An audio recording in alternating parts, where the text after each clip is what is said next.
আবশিরু, সুসংবাদ গ্রহণ করো। আম্মিলু মা ইয়াসুররুকুম, তোমরা আশা করো যা তোমাদেরকে আনন্দিত করবে। তবে একটা কথা শোনো, মাল ফাকর আখশা আলাইকুম, তোমরা গরিব হয়ে যাবা, দরিদ্র হয়ে যাবা, এই দারিদ্রতার আশঙ্কা তোমাদের ব্যাপারে আমি করছি না। ওয়ালাকিন আখশা আলাইকুম আন তুবসাতা আলাইকুমুদ দুনিয়া কামা বুসিতাত আলা মান কানা ক্বাবলাকুম, তবে আমি আশঙ্কা করছি দুনিয়া তোমাদের সামনে এমন ভাবে বিছায়া দেওয়া হবে যেমন অতীত জামানার মানুষের সামনে দুনিয়া বিছায়া দেওয়া হয়েছে। প্রচুর সম্পদের মালিক হবা তোমরা, এটা আমার আশঙ্কা। আমি এই আশঙ্কা করি না তোমরা গরিব হবা, বরং আমি এই আশঙ্কা করছি অতীতের মানুষের মতো তোমাদের প্রচুর সম্পদ হবে। তারপর কি আশঙ্কা করি জানো? ফাতানাফাসুহা কামা তানাফাসুহা, আমার আশঙ্কা তারা যেমন সম্পদের প্রতিযোগিতা করছে তোমরাও সম্পদের প্রতিযোগিতা করবা, এটা আমার আশঙ্কা। রাসূলুল্লাহ সাল্লাল্লাহু আলাইহি সাল্লাম এই কথা বলার পর শেষের দিকে বলেন, শোনো তোমরা, আমি যে আশঙ্কা করছি তোমরা সম্পদের প্রতিযোগিতা করবা, অতীত জামানার মানুষের মতো সম্পদের প্রতিযোগিতা করবা, এক পর্যায়ে সম্পদ কি করবে তোমাদেরকে জানো? নবীজি বলেন, ফাতুলহিয়াকুম কামা আলহাতুহুম, সম্পদ যেমন তাদেরকে আল্লাহ ভুলাইয়া দিছে, তোমাদেরকেও তোমাদের সম্পদ আল্লাহ থেকে দূরে সরাইয়া দিবে। নাউজুবিল্লাহ। হাদিস দ্বারা বোঝা যায় সম্পদ বেশি হওয়া দোষের না, কিন্তু সম্পদ বেশি হইলে যদি আল্লাহরে ভুলে যায় মানুষ, এটা দোষের। সম্পদ বেশি হয়ে যদি কারে ভুলে যায়? সম্পদ দিছে কে? আল্লাহ। এখন আল্লাহ ভুলে গেছে। নবীজি বলেন, আমার আশঙ্কা অতীত জামানার মানুষ যেমন সম্পদ পেয়ে প্রতিযোগিতায় নাইমা আল্লাহরে ভুলে গেছে, তোমরাও আল্লাহকে ভুলে যাবা, এটা আমার আশঙ্কা। আল্লাহ আমাদেরকে হেফাজত করুন। তো এই কথাটাই আল্লাহ বললেন, আল্লাহকুমুত তাকাসুর, সম্পদের প্রাচুর্যের প্রতিযোগিতা তোমাদেরকে আল্লাহর ইবাদত থেকে দূরে সরে রাখছে, গাফেল করে রাখছে। কতদিন জানো? হাত্তা জুরতুমুল মাকাবির, কবরে যাওয়া পর্যন্ত এই অবস্থা চলবে। মুসলিম শরীফের একটা হাদিস শোনেন, আমাদের মাদ্রাসার পাঠ্যপুস্তক অনুসারে 2958 নম্বর হাদিস, আর যারা মোবাইলে পকেটে রাখেন এই মোবাইল অনুযায়ী 7310 নম্বর হাদিস। আবার কইলা মিলায় যে মিলেনি, আছে অনেকে। তো মুসলিম শরীফের আপনারা যারা মোবাইলে অ্যাপস চালান সেটাতে 7310 দেখেন মিলবে 100%। আর আমাদের মাদ্রাসার পাঠ্যপুস্তক অনুসারে 2958 নম্বর হাদিস। এই হাদিসের মধ্যে আসছে রাসূলুল্লাহ সাল্লাল্লাহু আলাইহি ওয়াসাল্লাম বলেন, قال رسول الله صلى الله عليه وسلم يقول ابن آدم مالي مالي وهل لك يا ابن آدم إلا ما أكلت أو لبست أو تصدقت। হাদিসটা মন দিয়ে শুনেন, আগে আমার সাথে বলেন। আদম সন্তান কয় আমার সম্পদ, আমার সম্পদ। নবীজি কয় তোমার সম্পদ, তোমার সম্পদ। একজনে কয় আমার বাড়ি আছে, আমার গাড়ি আছে, আমার মার্কেট আছে, আমার 10টা দোকান আছে। আদম সন্তান এগুলা বলে। নবীজি কয় থুর মিয়া, তোমার মাত্র 3টা জিনিস আছে। কয়টা? আমরা কই আমার 10 কাঠা জায়গা আছে, 20 বিঘা জমিন আছে। নবী কয় 3টা জিনিস আছে। এবার মন দিয়ে শোনেন হাদিসটা। বলেন আমরা বলি আমাদের এটা আছে সেটা আছে, নবী কয় সম্পদ 3টা। বলেন কয়টা? 3টা। قال رسول الله صلى الله عليه وسلم يقول ابن آدم مالي مالي, আদম সন্তান কয় আমার সম্পদ, আমার সম্পদ। وهل لك يا ابن آدم من مالك إلا ما أكلت فأفنيت, ও আদম সন্তান তোমার 3টা সম্পদ। 1 নাম্বার সম্পদ যা খাইলা, খাওয়ার পর শেষ করলা, পিছনের রাস্তা দিয়ে বের করলা, এটা তোমার 1 নাম্বার সম্পদ। যা খাইছেন এটাই সম্পদ, তো এটাই তো সম্পদ। 2 নাম্বার আউলা বিস্তাফা আবলাইতা, কাপড় পরতে পরতে পুরাতন হয়ে গেছে অথবা খাটো হয়ে গেছে, ছিঁড়ে গেছে, এখন আর পরো না, এই কাপড়ই তোমার সম্পদ। 3 নাম্বার আও তাসাদদাকতা ফাআমজাইতা, সদকা করতে করতে কিছু সম্পদ তুমি কমিয়েছিলা, তোমার মনে হচ্ছে তোমার সম্পদ কমে গেছে। আমি নবী বলে গেলাম তোমার এই সম্পদটা কমে নাই, এটাও তোমার সম্পদ। মরণের পর আল্লাহর কাছে পেয়ে যাইবা। সম্পদ কয়টা? আমরা কই অনেকগুলা, নবীজি কয় কয়টা? যা খাইছো, যা পরিধান করছো, যা জান সৎকা করছো, শেষ। আমাকে আপনাকে যখন কবরে নিবে, মনে করেন আগামীকালও যদি আমি আপনার কেউ মারা যাই, একটু পরে যদি আমাদের কেউ মারা যায়, বাসতলায় যখন আমাদেরকে এলাকাবাসী নিয়ে যাবে, নবীজি কয় জানো তোমার লাশের সাথে তিনটা জিনিস কবর পর্যন্ত যায়। বলেন কয়টা? ক্বালা রাসূলুল্লাহ সাল্লাল্লাহু আলাইহি ওয়াসাল্লাম ইয়াত্তাবিউল মাইয়িতা সালাসা, আল্লাহ নবী বলেন কবর পর্যন্ত মৃত ব্যক্তির সাথে তিনটা জিনিস যায়। এক নাম্বার আল আহাল, পরিবার যায়। দুই নাম্বার আল মাল, সম্পদ যায়। তিন নাম্বার আল আমাল, আমল নামা যায়। বলেন কবর পর্যন্ত আমার আপনার লাশের সাথে কয়টা জিনিস যাবে? এক নাম্বার পরিবার, বলেন এক নাম্বার। দুই নাম্বার সম্পদ, এক নাম্বার। দুই নাম্বার, তিন নাম্বার আমল। এবার নবীজি বলেন ইয়ারজিউ ইসনান, তিনটার মধ্যে দুইটা ফিরে আসবে। ইয়ারজিউল মাল ওয়াল আহাল, সম্পদ ফিরে আসবে, পরিবার ফিরে আসবে। ওয়ায়াবকাল আমাল, আমল নামা থেকে যাবে। আমার আপনার সাথে তিনটা জিনিস যাবে, মাল যাবে, পরিবার যাবে, আর আমল নামা যাবে। নবীজি কয় আমল নামাটা ছাড়া আর সব চলে আসবে। আল্লাহ আমাদের সকলকে আমল বাড়ানোর তৌফিক দান করেন। গর্ব অহংকার ছেড়ে সম্পদ যদি কিছু হয় শুকরিয়া আদায় করার তৌফিক দান করেন। তাহলে বলেন তো আমার সম্পদ দেওয়ার মালিককে? সম্পদ পেয়ে মালিককে ভুলে যাওয়া যাবে? আল্লাহ কয় আল্লাহকুমুত তাকাসুর, প্রাচুর্যের প্রতিযোগিতা তোমাদেরকে আল্লাহ ভুলাইয়া দেয়। তিরমিজি শরীফের বর্ণনা, 2308 নম্বর হাদিসের বর্ণনা। এই হাদিসের মধ্যে আছে কানা উসমান ইবনে আফফান রাদিয়াল্লাহু তাআলা আন ইযা ওয়াকাফা আলা কবরিন বাকা, ওসমান গনি যখন কবরের সামনে দাঁড়াইতেন কান্না শুরু করে দিতেন। হাত্তা ইয়াবুল্লা লিহিয়া, ওসমান গনি কানতে কানতে তার দাড়িগুলা ভিজে যাইতো।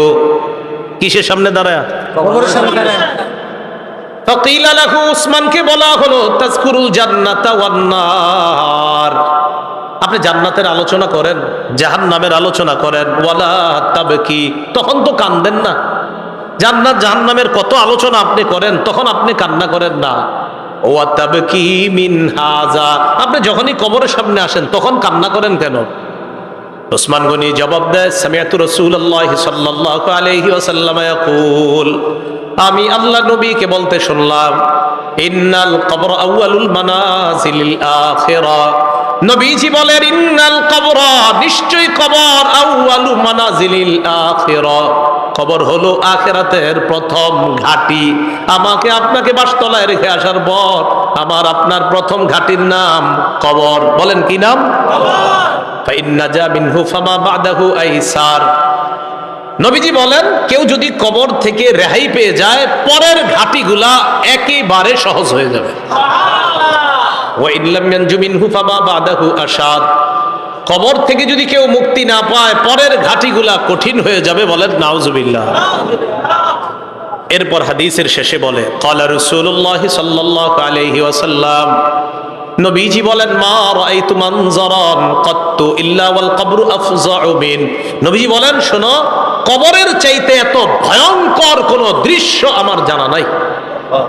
নবীজি বলেন কবরের চাইতে এমন ভয়ঙ্কর কোন দৃশ্য আমার জানা নাই। আল্লাহ আমাকে আপনাকে ওই প্রথম ঘাটিতেই যেন হেফাজত করে। চিন্তা করবেন মাঝে মাঝে শুয়া যদি চোখটা লাগান, তো চোখ লাগাইলে দেখবেন কিচ্ছু দেখা যায় না। হ্যাঁ, কবরে যাবেন না, কিচ্ছু দেখা যাবে না, অন্ধকার। হ্যাঁ অন্ধকার, কবর যে অন্ধকার। ও আচ্ছা, কবর যে অন্ধকার এটাও হাদিসে আছে।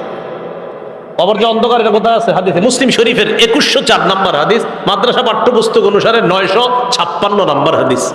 এই হাদিসের মধ্যে আছে عن أبي هريرة رضي الله تعالى عنه قال أن امرأة سوداء كانت تقم المسجد أو شابا, একজন কালো মহিলা অথবা একজন কালো যুবক মসজিদ ঝাড়ু দিত। কি ঝাড়ু দিত? আপনারা ঝাড়ু দেননি মসজিদ? না, আপনারা শুধু মুয়াজ্জিন সাহেব আর খাদেমের অপেক্ষা থাকবেন, নিজেরা ঝাড়ু দিবেন। মসজিদ ঝাড়ু দিলে দিল সাফ হয়, পরিষ্কার হয়। এক কালো মহিলা অথবা একজন কালো যুবক মসজিদ ঝাড়ু দিত।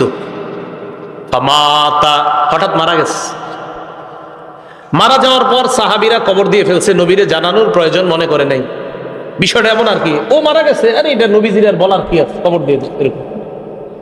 নবীজি সাল্লাল্লাহু আলাইহি সাল্লাম প্রশ্ন করলেন, আচ্ছা ওই কালো মহিলাটা না কালো যুবকটা, হয়তো মহিলা হতে পারে না হয় যুবক, আচ্ছা ওই কালো যুবকটাকে দেখছি না কেন, কোথায় ওটা ঝাড়ু দিয়ে দেয়? সাহাবীগণ বললেন, হুজুর সে তো মারা গেছে। আচ্ছা মারা গেছে মানে? আফালা কুনতুম আযানতুমুনি, তো আমাকে জানাবা না তোমরা? হাদিসের মধ্যে আসছে কান্নাহুম সাগগারু আমরাহা আও আমরা, সাহাবীরা বিষয়টা হালকা মনে করছে, তাই নবীরে জানায় না যে হুজুর একজন মারা গেছে, ঝাড়ু দিত, কবর দিয়েছে। নবীজি কো আমারে জানাইলা না কেন তোমরা? দুল্লুনি আলা কবরিহা আও আলা কবরিহি, তাড়াতাড়ি তার কবর আমারে দেখাও, নিয়ে যাও। ফাদাল্লুহু আলা কবরিহা আও আলা কবরিহি, আল্লাহ রাসূলকে তার কবরের কাছে নিয়ে যায়। নিয়ে যাওয়ার পর ফাসাল্লা আলাইহা, আল্লাহ রাসূল জানাজার নামাজ পড়লেন। আপনারা আবার এই আমল করেন না, তো এটা রাসূলের জন্য খাস। জানাজার নামাজ পড়ার পর আল্লাহ নবী বললেন, ইন্না হাদিহিল কুবুর মামলুআতুন যুলমান আলা আহলিহা। আল্লাহ নবী বললেন এই কবরগুলা অন্ধকারে পরিপূর্ণ। নবীজি বললেন এই কবরগুলা অন্ধকারে পরিপূর্ণ। কবরগুলা বলেন অন্ধকারে, কবরগুলা একবার ভাবেন, চোখটা বন্ধ করে, অন্ধকার, কিচ্ছু দেখা যায় না। আল্লাহ নবী কয় এই কবরগুলা অন্ধকারে পরিপূর্ণ।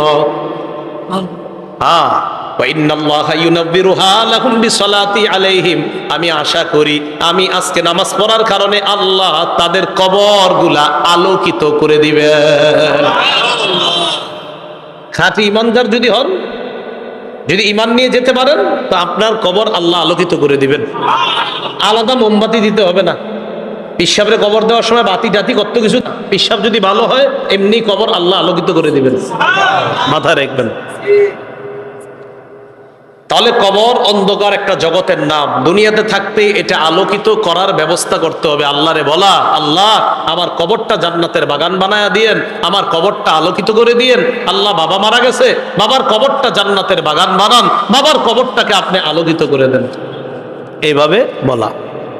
তাহলে কবর অন্ধকার জগৎ, এটা জানলাম। কবরের মধ্যে দাজ্জাল যেমন ফিতনা, দাজ্জাল দুনিয়ার জন্য সবচেয়ে বড় ফিতনা হলো দাজ্জাল। নবীজি কয় এই দাজ্জালের ফিতনার মতো কবরে কারো কারো জন্য ফিতনা হবে, দাজ্জালের ফিতনার মতো ভয়ঙ্কর ফিতনা। মুসলিম শরীফের বর্ণনায় আসছে, মা বাইনা খালকি আদম ইলা কিয়ামিস সাআ খালকুন আকবারু মিনাদ দাজ্জাল। আদম নবী থেকে কিয়ামত পর্যন্ত যত সৃষ্টি আছে এর মাঝে সবচেয়ে ভয়ঙ্কর সৃষ্টি হলো দাজ্জাল। কে? দাজ্জাল। নবীজি কয় কারো কারো কবরের অবস্থা হবে এই দাজ্জালের ফিতনার মতো। সহিহ বুখারীর বর্ণনা 922 নম্বর হাদিস। এই হাদিসের বর্ণনাকারী আসমা বিনতে আবু বকর রাদিয়াল্লাহু তাআলা আনহা। দেখি আপনাদেরকে একটু পরীক্ষা করি, আলেমরা চুপ থাকবেন, অন্যরা বলবেন। আমি হাদিসটা পড়ার পর আপনাদেরকে জিজ্ঞাসা করবো একটা কথা, মন দিয়ে আগে শোনেন, তাহলে সবাই জ্ঞানীরা সচেতন ভাবে জবাব দিতে পারবেন। আগে শোনেন কি বলি, দেখেন আমি পড়ি। আন আসমা বিনতি আবি বকর সিদ্দিক রাদিয়াল্লাহু তাআলা আনহা ক্বালাত দাখালতু আলা আয়েশা। অনুবাদটা শোনেন। আবু বকর সিদ্দিক রাদিয়াল্লাহু তাআলা আনহুর কন্যা আসমা বলেন, আমি আয়েশা সিদ্দিকার কাছে প্রবেশ করলাম। আবু বকর সিদ্দিকের কন্যা আসমা বলেন, আমি আয়েশা সিদ্দিকার কাছে প্রবেশ করলাম। আলেম ছাড়া অন্যরা বলেন তো আসমা আর আয়েশা সম্পর্কে কি হয়? মাশাআল্লাহ, কি হয়? কারণ আবু বকর আয়েশা রাদিয়াল্লাহু তাআলা আনহার পিতার নাম কি? আবার আসমা রাদিয়াল্লাহু তাআলা আনহার পিতার নামও কিন্তু মাশাআল্লাহ। এই আসমা রাদিয়াল্লাহু তাআলা আনহা বলেন, আমি আমার বোন নবীর বিবি আয়েশা সিদ্দিকার কাছে গেলাম। যাওয়ার পর দেখি ওয়ান্নাসু ইউসাল্লুন, গিয়ে দেখি মানুষ নামাজ পড়ে। আমি আয়েশাকে প্রশ্ন করলাম, মা শাআনুন নাস, আয়েশা মানুষের কি হয়েছে, নামাজ পড়ে কেন? ফাআশারাত বিরাসিহা ইলাস সামা। আম্মা জান আয়েশা মাথা দিয়ে আসমানের দিকে ইশারা করলেন, এমনি ইশারা করলেন, মুখে কিছু কয় না। তো আসমা রাদিয়াল্লাহু তাআলা না বলেন, আয়াতুন, কোন নিদর্শন দেখা গেছে আসমানে? আয়েশা রাদিয়াল্লাহু তাআলা না বলেন, হ্যাঁ আসমানে একটা নিদর্শন দেখা গেছে। কি নিদর্শন? অন্য হাদিস দ্বারা বোঝা যায় সূর্য গ্রহণ লাগছে। কি লাগছে? সূর্য। তাই নবীজি নামাজ পড়তেছে। তো আসমা রাদিয়াল্লাহু তাআলা আনহা বলেন, আমরা যারা নারীরা ছিলাম আমরা একদম পিছনে, সবাই ওখানে আছে। হয় নবীজি নামাজটা এত লম্বা করলেন, ফাতালা রাসূলুল্লাহ সাল্লাল্লাহু আলাইহি সাল্লাম, নবীজি নামাজ এত দীর্ঘ করলেন, হাত্তা তাজাল্লানিল গাশিয়ু, আমি বেহুশ হয়ে গেছি। আচ্ছা, কি পরিমাণ লম্বা হইলে একজন মানুষ বেহুশ হয়ে যায় বলেন? ওয়াইলা জাম্বি কিরবা, আমার পাশে একটা পাত্র ছিল, ফিহা মা, এটার মধ্যে পানি ছিল, ফাজালতু আসুব্বু বিনহা আলা রাসি, আমি এই পাত্র থেকে পানি নিয়ে আমার মাথায় ঢালা শুরু করলাম, এত পরিমাণ আমার মাথা গরম হয়ে বেহুশের কাছাকাছি চলে গেছে। নামাজ কি পরিমাণ লম্বা হয়েছে আল্লাহ জানে। তো আসমা রাদিয়াল্লাহু তাআলা আনহা বলেন, এক পর্যায়ে ফালাম্মান সরাফা রাসূলুল্লাহ সাল্লাল্লাহু আলাইহি ওয়াসাল্লাম হাত্তা তাজাল্লাতিশ শামস, নবীজি নামাজ শেষ করছে, ইতিমধ্যে সূর্য স্বাভাবিক হয়ে গেছে, সূর্য ঠিক হয়ে গেছে। আমি যেই কথাটা বলার জন্য আপনাদেরকে হাদিসটা শোনাইতেছি, কোনটা? দাজ্জালের ফিতনা, এটা শোনানোর জন্য। এবার দেখেন নবীজি কি বলেন। নবীজি বলেন, নবীজি নামাজের পর একটা ভাষণ দিলেন, খুতবা দিলেন, নামাজের পর ভাষণ দিলেন। ভাষণের মধ্যে নবী বললেন, মা মিন শাইইন লাম আকুন উরিতুহু ইল্লা ক্বাদ রাআইতুহু ফি মাকামি, ইতিপূর্বে আমাকে যা দেখানো হয় নাই, আজকে আমি সব দেখছি। এই নামাজের মধ্যে আমি সব দেখছি। নামাজটা কি শর্ট ছিল না লম্বা? নবীজি বলেন, ইতিপূর্বে আমাকে এমন যা কিছু দেখানো হয় না, আজকে আমি সব দেখছি। শেষে কি কয় জানেন? হাত্তাল জান্নাহ ওয়ান নার, জান্নাত জাহান্নামও দেখছি। আরেকটা বর্ণনা আছে, সূর্য গ্রহণের নামাজে নবীজি দাঁড়াইছে না, আমার দিকে তাকান, সামনের কাতারের সাহাবী যারা, তারা তাকায় দেখে নবীজি নামাজের মধ্যে হঠাৎ এমন করছে যে এভাবে। তো নামাজ শেষ, আপনারা আবার এরকম করেন না, পুরাটা শোনেন আগে। একদল করবো কি যে নবীজি এরকম করছে আমিও করবো, আরে পুরাটা শোনেন কি কয়। নামাজ শেষ করার পর নবীজিকে এক সাহাবী বললেন, হুজুর আজকে আপনি এমন একটা কাজ করছেন যেটা অতীতে দেখি নেই। নবীজি, আচ্ছা খেয়াল করছো? হ্যাঁ। ওই মুহূর্তে আমি জান্নাতের আঙ্গুরের ছড়া দেখছিলাম, ওইটা আমি হাত দিতে গেছিলাম, যদি আনতে পারতাম কিয়ামত পর্যন্ত সবাই খাইতে পারত। আপনারা কি আঙ্গুর দেখেন নামাজে? দেখলেন হাত দিবেন, দেন না তো, এই জন্য আমল করতে চান না।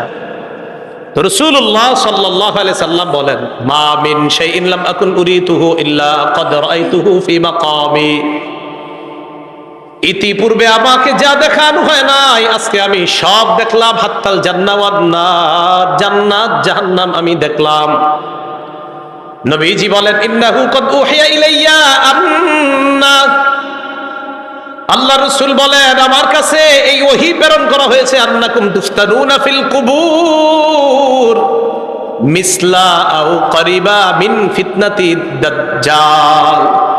আল্লাহ নবী বলেন, আমার কাছে এই ওহী দেওয়া হয়েছে, তোমরা কবরের মধ্যে অনেকে এমন ফিতনার মধ্যে পড়বা, যে ফিতনাটা হবে দাজ্জালের ফিতনার মতো ফিতনা। বলেন নাউজুবিল্লাহ। বিশ্বাস করেন, দাজ্জালের ব্যাপারে আমি পড়ছি বলে আপনাদেরকে বলে বুঝাইতে পারতেছি না, আমি বুঝতেছি যদি দাজ্জালের ফিতনাটা হয় তো কত বড় ভয়ঙ্কর ফিতনা হবে। আমি সবগুলা কথা বললে বুঝতে পারতেন যে দাজ্জাল কতটা ভয়ঙ্কর ফিতনার নাম। রাসূল বললেন, কবরে অনেকের এই ফিতনা হবে দাজ্জালের মতো, খুব ভয়ঙ্কর ফিতনা, ও কঠিন ভয়ঙ্কর ফিতনা। আল্লাহ আমাদেরকে হেফাজত করেন। তো আল্লাহ কয়, এই কবর পর্যন্ত তোমরা সম্পদের প্রতিযোগিতা চলে, যেই কবরে এই অবস্থা হবে আর তোমরা সম্পদ নিয়ে ব্যস্ত আছো। সহিহ বুখারীর বর্ণনা 1372 নম্বর হাদিস। এই হাদিসের বর্ণনাকারী আম্মা জান আয়েশা সিদ্দিকা রাদিয়াল্লাহু তাআলা আনহা, তিনি বলেন, আন্না ইয়াহুদিয়াতান দাখালাত আলা আয়েশা সিদ্দিকা রাদিয়াল্লাহু তাআলা আনহা ফাসালাত আন আযাবিল কবর। এক ইহুদি নারী আম্মাজান আয়েশার কাছে এসে কবরের আযাব সম্পর্কে জিজ্ঞাসা করছে। আম্মাজান আয়েশা সিদ্দিকা রাদিয়াল্লাহু তাআলা আনহা জবাব দিলেন, আযাকিল্লাহু মিন আযাবিল কবর, আল্লাহ তোমারে গজবে কবরের আযাব থেকে হেফাজত করুক। এটা আম্মাজান বইলা নবীজির কাছে গেছে। ফাসালাত আয়েশা রাসূলুল্লাহ সাল্লাল্লাহু আলাইহি ওয়াসাল্লাম আন আযাবিল কবর। আম্মা জান আয়েশা আল্লাহ রাসূলকে কবরের আযাব সম্পর্কে জিজ্ঞাসা করলেন। আল্লাহ নবী জবাব দিলেন, আযাবুল কবর, হ্যাঁ কবরের আযাব সত্য। বলেন কবরের আযাব সত্য। তাহলে কবরের আযাব কি বলেন তো? সত্য। এটা নবীজি জানায়া দিলেন তার বিবিকে। সহিহ বুখারীর 1338 নম্বর হাদিস। এই হাদিসের মধ্যে আসছে, قال رسول الله صلى الله عليه وسلم العبد إذا وضع في قبره নবীজি বলেন কোন বান্দাকে যখন কবরের মধ্যে রাখা হয়, রাখার পর ওয়াতুল্লিয়া, আমাকে আপনাকে মরণের পর যখন বাসতলায় রেখে আসা হবে, আসার পর তুল্লিয়া, আমাকে আপনাকে যখন পিছনে রাইখা জাহাবা আসহাবুহু, সাথীরা যখন চলে আসবে, একবার কল্পনায় আলেন রাতের বেলা বিছানায় যখন বালিশে যখন মাথাটা লাগানোর পর কল্পনা করেন আমি মারা গেলাম, যাওয়ার পর বাসতলায় কোন কবরের মধ্যে আমাকে রেখে আমার আত্মীয় স্বজন চলে আসছে, ব্যাপারটা কেমন একটু চিন্তা করেন। আল্লাহ নবী কয় কোন ব্যক্তিকে কবরের মধ্যে রাখার পর তুল্লিয়া, কবরটা পিছনে রাইখা যাবা সাহাবুহু, যখন তার সাথীরা চলে আসে, বাবা চলে আসে, ভাই চলে আসে, সন্তানরা চলে আসে, আত্মীয় স্বজন সবাই চলে আসে, আল্লাহ নবী বলেন বেশি দূর যায় না, হাত্তা ইন্নাহু লা ইয়াসমাউ কুরআনি আলিহিম, আমরা যে হাইটা হাইটা আসি, আমাদের হাঁটার পায়ের জুতার আওয়াজগুলা ওই কবরবাসী শুনতে পায়। শোনে কেন? শুনে জানেন? ওই মুহূর্তে তার দেহের মধ্যে আত্মাটা আল্লাহ দিয়ে দেয়। কেন দেয়? ফায়াতিয়ানিহি মালাকান, দুইজন ফেরেশতা তার কাছে আসে। এটা আবু দাউদের বর্ণনা আর বুখারীর বর্ণনা। আতাহু মালাকান ফাআকআদা, আবু দাউদের বর্ণনা ফায়ুকঈদানি, দুই ফেরেশতা এসে তারে বসায়, বসানোর পর তারে প্রশ্ন করে। এর মধ্যে তিন প্রশ্নের মধ্যে একটা প্রশ্ন হলো আল্লাহর নবীর ব্যাপারে জানতে চায়, তাকে চিনুনি? ওই ব্যক্তি ইমানদার হলে যদি তিনটা জবাব সুন্দরভাবে দেয়, আর আল্লাহ নবীর ব্যাপারে যদি বলে আশহাদু আন্না মুহাম্মাদার রাসূলুল্লাহ, আমি সাক্ষী দিচ্ছি তিনি আল্লাহর রাসূল, এই কথা বলার পর ওই ব্যক্তিকে বলা হবে উনজুর ইলা মাকআদিকা মিনান নার, তুমি তোমার জাহান্নামের আসনটার দিকে তাকাও, এটা তোমার জাহান্নামের আসন। তো এই ব্যক্তি জাহান্নামের আসনের দিকে তাকাবে, এরপর বলা হবে আবদালাকাল্লাহু মাকআদাম মিনাল জান্নাহ, জাহান্নামের আসনের পরিবর্তে আল্লাহ তোমাকে জান্নাতের আসন দান করছে। আল্লাহ কয় এই কবরে তুমি থাকতে হবে, আমরা থাকতে হবে। আল্লাহকুমুত তাকাসুরু হাত্তা যুরতুমুল মাকাবির, কবর পর্যন্ত সম্পদের প্রতিযোগিতা তোমাদের চলছে। সূরা মুনাফিকুনে আল্লাহ বলেন ইয়া আইয়ুহাল্লাযীনা আমানু লা তুলহিকুম আমওয়ালুকুম ওয়ালা আওলাদুকুম আন যিকরিল্লাহ, হে ঈমানদারগণ, লা তুলহিকুম আমওয়ালুকুম ওয়ালা আওলাদুকুম, তোমাদের সম্পদ, তোমাদের সন্তান যেন তোমাদেরকে আল্লাহ থেকে গাফেল করে না দেয়, আল্লাহ থেকে তোমাদেরকে অলস করে না দেয়, আল্লাহকে যেন ভুলিয়ে না দেয়। ওমাইয়া ফাল যালিকা, আল্লাহ বলেন যারা সম্পদ আর সন্তানের কারণে আল্লাহরে ভুলে যাবে, ফাউলাইকা হুমুল খাসিরুন, তারা ক্ষতিগ্রস্ত। নাউজুবিল্লাহ। বলেন সম্পদ দেয় কে? আল্লাহ। 10 তলা 20 তলার বাড়ির মালিক বানায় কে? আর 10 তলা 20 তলা হালাল পন্থায় হওয়াটা দোষের না, দোষ কোনটা? যে আল্লাহ মালিক বানাইছে তাকে ভুলে যাওয়া। বুঝে আসছেনি? তো আল্লাহ কয় তোমাদের এই প্রতিযোগিতা চলবে কবর পর্যন্ত। কতদিন? কবর পর্যন্ত। ক্বালা রাসূলুল্লাহ সাল্লাল্লাহু আলাইহি ওয়াসাল্লাম, নবীজি সাল্লাল্লাহু আলাইহি ওয়াসাল্লাম বলেন লা ইয়াজালু কলবুল কাবীরি শাবান ফিসনাতাইন, আল্লাহ নবী বলেন বুড়া মানুষের অন্তর দুই ক্ষেত্রে যুবক হয়। বুড়া মানুষের অন্তর যুবক হয় কয় ক্ষেত্রে? আরে বৃদ্ধ মানুষ কি বৃদ্ধ হয় না যুবক হয়? বৃদ্ধ হয়। কয় কলবটা দুই ক্ষেত্রে যুবক হয়। কোন ক্ষেত্রে? ফি হিরসিল মাল, 1 নাম্বার সম্পদের লোভ, 2 নাম্বার ওয়াতুলিল আমাল, লম্বা আশা। কি আশা? লম্বা আশা। কেউ কাকা কই যান? বয়স কত? কয় 75। কোথায় যাচ্ছেন? মসজিদে। মনটা খারাপ কেন? আর বইল না, 4টা ছেলে ইতালি থাকে, এক একজন 5 লাখ করে বেতন। 5 নাম্বার ছেলেটা বাংলাদেশে 50,000 টাকা বেতন। আরে তারে এখনো কোনো কুল কিনারা করে দিতে পারি নাই, টেনশনে আছে কাকা। রাসূলুল্লাহ সাল্লাল্লাহু আলাইহি সাল্লাম বলেন মানুষ বৃদ্ধ হয়, তার কলব দুই ক্ষেত্রে যুবক হয়। 1 সম্পদের লোভ, 2 লম্বা আশা, বড় আশা। আল্লাহ বুঝার তৌফিক দান করেন। রাসূলুল্লাহ সাল্লাল্লাহু আলাইহি সাল্লামের সাহাবী আব্দুল্লাহ ইবনে মাসউদ বলেন খত্ত রাসূলুল্লাহ সাল্লাল্লাহু আলাইহি ওয়াসাল্লাম খত্তান মুরাব্বাআ, এই হাদিসটা বুঝতে হবে সবাই। নবীজি একটা চতুর্ভুজ আঁকলেন। ওই অঙ্কের ছাত্ররা কোথায়? কি আঁকলেন? চতুর্ভুজ আঁকার পর ওয়া খাত্তা খাত্তান ফিল ওয়াসাতি খারিজাম মিন, মাঝখান থেকে একটা দাগ দিলেন, এই দাগটা চতুর্ভুজের বাহিরে নিলেন। বলেন তো রসুল কি আঁকলেন? মাঝখানের দাগটা ভিতরে না বাহিরে? আচ্ছা এবার দেখেন, মাঝখানে ছোট ছোট কিছু দাগ দিস, এটা চতুর্ভুজ, মাঝখানে ছোট ছোট কিছু দাগ আর মাঝে একটা বড় দাগ, এই আশেপাশে কিছু ছোট ছোট দাগ, মাঝখানে লম্বা একটা দাগ। বলেন তো লম্বাটা কি ভিতরে আছে না বাহিরে? আচ্ছা একটু বুঝছেন নি কথা? সুম্মা ক্বালা রাসূলুল্লাহ সাল্লাল্লাহু আলাইহি ওয়াসাল্লাম, নবীজি বলেন হাযাল ইনসান, মাঝখানের দাগটা হলো মানুষ, মাঝখানের দাগটা মানুষ। ওয়াহাদাল্লাযী মুহীতুন বিহি আও ক্বাদ আহাতা বিহি আজালু, চারদিকের চতুর্ভুজটা এটা হলো তার আয়ু, জীবন।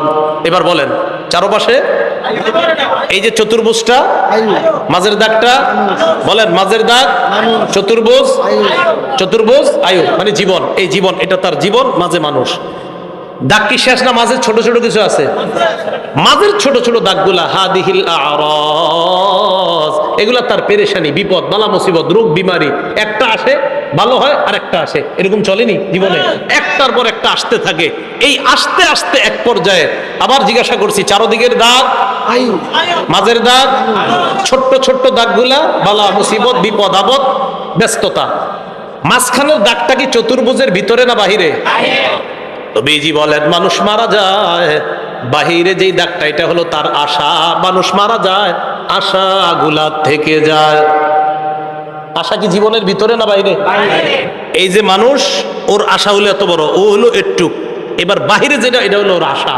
নবীজি কয় মানুষের জীবন এতটুকু, মানুষটা এতটুকু, ওর আশা এতটুকু, ও মারা যায় আশাগুলা থেকে। ভাই বুঝছেন নি আপনারা? তো আল্লাহ পাক রব্বুল আলামিন বলেন আলহাকুমুত তাকাসুর হাত্তা জুরতুমুল মাকাবির, কবর পর্যন্ত এই সম্পদের প্রতিযোগিতা, প্রাচুর্যের প্রতিযোগিতা তোমাদের চলতেই থাকে। আল্লাহ আমাদেরকে কবরের প্রস্তুতি নেওয়ার তৌফিক দান করেন। আচ্ছা এরপরে দেখেন কি বলে, কাল্লা সাউফা তা'লামুন সুম্মা কাল্লা সাউফা তা'লামুন, অপেক্ষায় থাকো, অচিরেই জানতে পারবা, অবশ্যই অচিরেই জানতে পারবা। কাল্লা লাউ তা'লামুনা ইলমাল ইয়াকিন, আল্লাহ বলেন যদি নিশ্চিত জ্ঞান নাম দেখবা, সুম্মা লা তারাবুন্নাহা আইনাল ইয়াকিন, নিশ্চিত চোখে জাহান্নাম দেখবা। এরপর আল্লাহ বলেন সুম্মা লা তুসআলুন্না ইয়াউমা ইযিন আনিন নাঈম, এরপর তোমাদেরকে নিয়ামত সম্পর্কে জিজ্ঞাসা করা হবে। আল্লাহ বলেন অবশ্যই অবশ্যই তোমাদেরকে প্রতিটা নিয়ামতের কথা জিজ্ঞাসা করা হবে, আঙ্গুল, চোখ, কান, নাক, হাত, পা, প্রত্যেকটা অঙ্গের ব্যাপারে জিজ্ঞাসা করা হবে। ইন্নাস সামআ ওয়াল বাসারা ওয়াল ফুআদা, আল্লাহ বলেন কান শ্রবণ শক্তি, ওয়াল বাসর দৃষ্টি শক্তি, ওয়াল ফুআদা অন্তঃকরণ, সবগুলাকে কাঠগড়ায় দাঁড়াতে হবে, সবগুলাকে জিজ্ঞাসা করা হবে, এগুলার ব্যাপারে তোমাকে কাঠগড়ায় দাঁড়াতে হবে, তোমাকে জিজ্ঞাসা করা হবে সঠিকভাবে এগুলা খরচ করছো কিনা। এবার একটা হাদিস শুনেন, বলেন তো নেয়ামতের ব্যাপারে জিজ্ঞাসা করা হবে কিনা? আজকে রাতে ভাত খাইছে, খাবার, রাতের খাবার কারা কারা খাইছেন হাত তোলেন। অন্যরা খান নাই রাতের খাবার? মাশাআল্লাহ, খাবেন ইনশাআল্লাহ নাকি? দুপুরের খাবার কারা কারা খাইছেন? ঠিক আছে হাত নামান, বাস একটা হইলে হইছে। এবার হাদিস শোনেন, মুসলিম শরীফের 4208 নম্বর হাদিস, আবু হুরায়রা রাদিয়াল্লাহু তাআলা আনহুর বর্ণনা, তিনি বলেন খরাজা রাসূলুল্লাহ সাল্লাল্লাহু আলাইহি ওয়াসাল্লাম যাতা ইয়াউমিন আও যাতা লাইলা, একদিন রাতে অথবা দিনে রাসূল বাসা থেকে বের হলেন। কোথা থেকে বের হইছে? রাতে বা দিনে। বের হওয়ার পর আসছে, আয়েশা দেখে ফাইদা হুয়া বিআবি বকরিন ওয়া উমর, নবীজি দেখে আবু বকর ওমর বসা। আবু হুরায়রা রাদিয়াল্লাহু তাআলা আনহু বলেন নবীজি বাসা থেকে বের হয়েছে, বের হয়ে দেখে আবু বকর ওমরও বসা। এই হাদিসটা একটু মন দিয়ে সবাই শুনেন আর নিজেদের জীবনটা একটু চিন্তা করেন। নবীজি তাদের দুইজনকে প্রশ্ন করলেন, আবু বকর এবং ওমর, এই দুই সাহাবী, বিখ্যাত দুই সাহাবীকে প্রশ্ন করলেন, আচ্ছা তোমরা এইখানে এই মুহূর্তে কেন? মা আখরাজাকুমা ফি হাদিহিস সাআ, এই সময়ে তোমরা এখানে কেন? অসময়ে মানে এই সময় মানে অসময়ে, আরে এই সময়ে তোমরা এখানে কেন? এই হাদিস দ্বারা বোঝা যায় সাধারণত যে সময় মানুষ ঘর থেকে বেশি একটা বের হয় না, ওই সময়ে নবীও বের হইলেন, আবু বকরও বের হইছে, ওমরও বের হইছে।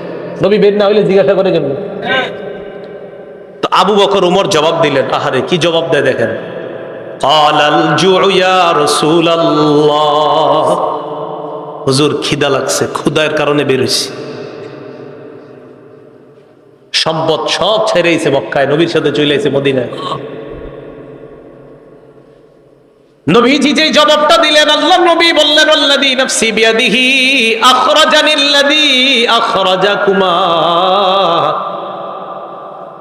আবু বকর ওমরকে আল্লাহ নবী বলেন, আল্লাহর কসম আবু বকর ওমর, তোমরা যে ক্ষুধার কারণে বের হয়েছ, আমিও ক্ষুধার কারণে বের হইছি।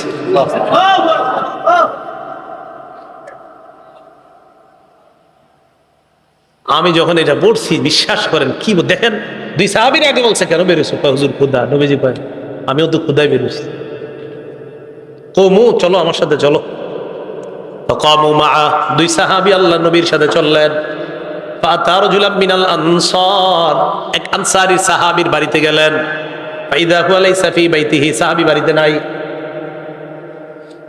রাআতহুল মারআ, ঘর থেকে আনসারীর বিবি দেখা ফেলছে, সর্বনাশ, আমাদের বাসায় এই তিনজনকে। আল্লাহু আকবার। মহিলা চিনে ফেলছে, ভিতর থেকে বলতেছে মারহাবা, স্বাগতম স্বাগতম। এমন মেহমান পাইলে কে স্বাগত না জানায়? আরে সাহাবী রাসূলুল্লাহ সাল্লাল্লাহু আলাইহি সাল্লাম আর আবু বকর ওমরকে যখন আনসারী সাহাবীর বিবি দেখলেন, ভিতর থেকে বলা শুরু করলেন স্বাগতম স্বাগতম, আপনারা ভিতরে আসেন, ঘরে বসেন। নবীজি ঘরে গিয়ে বললেন, আইনা ফুলান, স্বামী কোথায়? মহিলা ভিতর থেকে জবাব দিলেন, যাহাবা ইস্তাজিবু লানা মিনাল মা, হুজুর মিষ্টি পানি আনতে গেছে আমাদের জন্য। এবার দেখেন কি হয়, ইতিমধ্যে আনসারী সাহাবী আসছে। আসার পর সাহাবী দেখে বাসায় নবীজি, আবু বকর ওমর। আচ্ছা একটু ভাবেন তো মনে মনে, ওই যুগে যদি আপনি হইতেন আর যদি বাড়িতে গিয়ে দেখতেন হঠাৎ নবীজি আর আবু বকর ওমর আপনার ঘরে।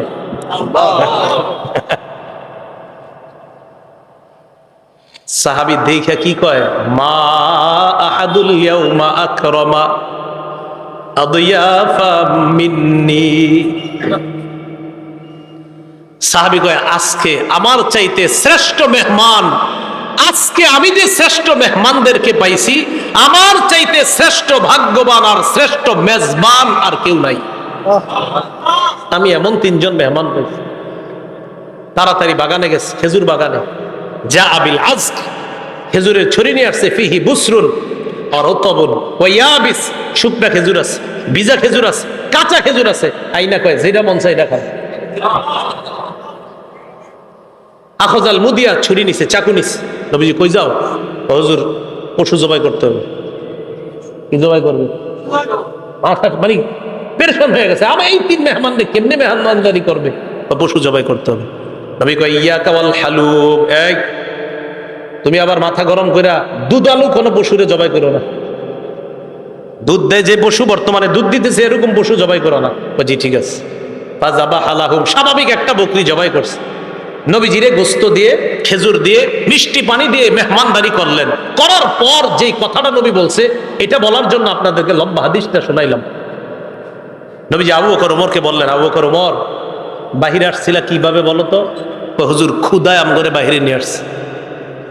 নবীজি কয় আবু বকর ওমরকে বললেন, এখন খাইছো? কয় হ্যাঁ। নবীজি বললেন লাতুস আলুদনা আন হাদা ইয়াউমাল কিয়ামাহ, এই যে খানাগুলা খাইছো না, পেট ভরছো না, এই ব্যাপারেও কিয়ামতের ময়দানে আল্লাহর কাছে জবাবদিহিতা করতে হবে। অবশ্যই অবশ্যই তোমাদেরকে এই ব্যাপারে জিজ্ঞাসা করা হবে। এই খানা খেয়ে আল্লাহর ইবাদত করছো কিনা, এই খানা খেয়ে তুমি সঠিকভাবে চলছো কিনা, আল্লাহ তোমারে খাওয়াইছে, খাওয়ানোর পর আল্লাহর হুকুম তুমি পালন করছো কিনা, এই ব্যাপারে জিজ্ঞাসা করা। বুঝাইতে চাইলাম, এই সূরা তাকাসুরের শেষে কি বলতেছে দেখেন। প্রথম দিকে বললেন সম্পদের কারণে আমারে ভুলে যাও, এরপরে বললেন কবরকে স্মরণ করো, শেষের দিকে বললেন এই নিয়ামতের ব্যাপারে জিজ্ঞাসা করবো, কিন্তু এত এত সম্পদ দিলাম মনে করবো না এমনি ছেড়ে দিব আমি আল্লাহ, আমি সব জিজ্ঞাসা করব। এই সূরা থেকে প্রধান তিনটা আমাদের শিক্ষা। এক নাম্বার, সম্পদের প্রতিযোগিতা করা নিষেধ। দুই নাম্বার, সম্পদ হওয়া দোষের না, কিন্তু সম্পদের কারণে আল্লাহকে ভুলে যাওয়া যাবে না, এটা দুই নাম্বার শিক্ষা। তিন নাম্বার, কবরের কথা স্মরণ করা। এই প্রধান প্রথম হলো তিনটা শিক্ষা, শেষের দিকে আরেকটা, কবরে আরেকটা তোমার জগৎ, ওই জগতে তোমাকে নিয়ামত সম্পর্কে জিজ্ঞাসা করা হবে। কিয়ামতের ময়দানে তোমাকে 5 প্রশ্ন করার আগে তোমার পা দুইটা সামান্য সময়ের জন্য নড়বে না। এই 5 প্রশ্ন করার জন্য আল্লাহর কাছে প্রত্যেককে দাঁড়াতে হবে। এর মধ্যে একটা হলো সম্পদ কোত্থেকে আনছো আর কোথায় ব্যয় করছো, এই কথা আল্লাহর কাছে জবাবদিহিতা করতে হবে। আল্লাহ পাক রব্বুল আলামিন আমাদের সকলকে কবরের প্রস্তুতি নিয়ে দুনিয়া থেকে যেন আমরা যেতে পারি, আল্লাহ তৌফিক দান করেন। আমিন ওয়া আখিরু দাওয়ানা আনিল হামদুলিল্লাহি রাব্বিল আলামিন। মাদ্রাসার প্রতিষ্ঠাতা যিনি, তার জন্য আমরা দোয়া করব, এলাকাবাসী সবার জন্য আমরা দোয়া করব। আল্লাহুম্মা সাল্লি আলা মুহাম্মাদি ওয়া আলা আলি মুহাম্মাদ কামা সাল্লাইতা আলা ইব্রাহিম ওয়া আলা আলি ইব্রাহিম ইন্নাকা হামিদুম মাজিদ। আল্লাহুম্মা বারিক আলা মুহাম্মাদি ওয়া আলা আলি মুহাম্মাদ কামা বারাকতা আলা ইব্রাহিম ওয়া আলা আলি ইব্রাহিম। একটা আবেদন আপনাদের কাছে হাত জোর করে করব। ঢাকা ফজরের নামাজ 4:40-এ, দেশগ্রামে কয়টায়? 40-45-এ ফজরের নামাজটা সবাই পড়বেন। এত রাত পর্যন্ত এই সময়ে বয়ান করাটা উচিত হয় না আসলে। 10টা, 10:30টার মধ্যে বা 11টার মধ্যে সর্বোচ্চ শেষ হওয়া উচিত ছিল, যেহেতু রাত ছোট। আল্লাহর রাস্তায় আপনারা ফজর নামাজটা পড়বেন তো ইনশাআল্লাহ। হ্যাঁ, আমারে কিন্তু দাঁড় করায় না আল্লাহর সামনে, আল্লাহর রাস্তায় আপনারা ফজরের নামাজটা পড়েন সবাই। এই মাহফিল একটু বেশি হয়ে রাত হয়ে যাওয়ার কারণে যেন এই কথা আল্লাহর কাছে বলতে না হয় যে আল্লাহ মাহফিল এত রাত হইল কেন, এর লেগে আমি ফজর করি নাকি। আল্লাহর রাস্তায় আপনারা সবাই ফজরটা পড়েন। জি, আল্লাহুম্মা সাল্লি আলা মুহাম্মাদি ওয়া আলা আলি মুহাম্মাদ কামা সাল্লাইতা আলা ইব্রাহিম ওয়া আলা আলি ইব্রাহিম ইন্নাকা হামিদুম মাজিদ। আল্লাহুম্মা বারিক আলা মুহাম্মাদ ওয়া আলা আলি মুহাম্মাদ কামা বারাকতা আলা ইব্রাহিম ওয়া আলা আলি ইব্রাহিম ইন্নাকা হামিদুম মাজিদ। আলহামদুলিল্লাহি রাব্বিল আলামিন ওয়াল আকিবাতু লিল মুত্তাকিন ওয়াসসালাতু ওয়াসসালামু আলা সাইয়্যিদিল আমবিয়া ওয়াল মুরসালিন ওয়া আলা আলিহি ওয়া আসহাবিহি আজমাইন। রব্বানা